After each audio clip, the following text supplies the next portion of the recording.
आजको दिनमा नयाँ करारको पुजारीले चढाउनु पर्ने अनिवार्य बलिदान चाहिँ प्रार्थना। यसै कारण चर्चमा जति पनि प्रार्थना गरिन्छ सब वर्शिप भित्रै पर्छ। त्यो दुईटा स्लो गीत मात्रै होइन वर्शिप, यो हामीले सुधार्नु पर्ने हुन्छ।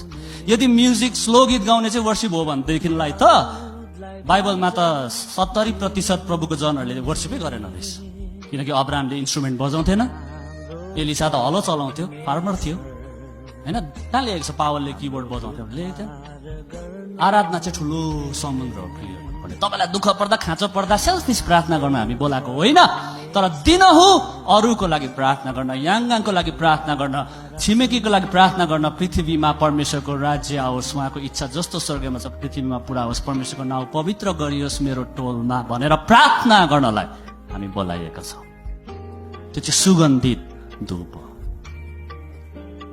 कतिले कसरी प्रार्थना गर्छ, साह्रो पर्दा मात्रै, कष्ट आउँदा मात्रै प्रार्थना गर्छ। त्यो मान्छे परमेश्वरको आराधक होइन, ऊ चाहिँ आफ्नै आराधक हो घुमाएर।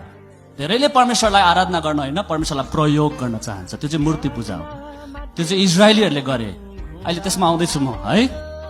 ओके, सो हामीले परमेश्वरको अगाडि गरेको घोडा टेकेर आँखा बन्द गरेर मुख खोल्ने बित्तिकै धूप सर त्यो जान थाल्छ। त्यो नक्सा पिक्चराइज गर्नुहोस् अनि enjoy your prayer life from tomorrow. अनि कहिले चढाउनु भन्नुहोस् त प्रार्थना, कहिले चढाउनु? वेदीको आगो निरन्तर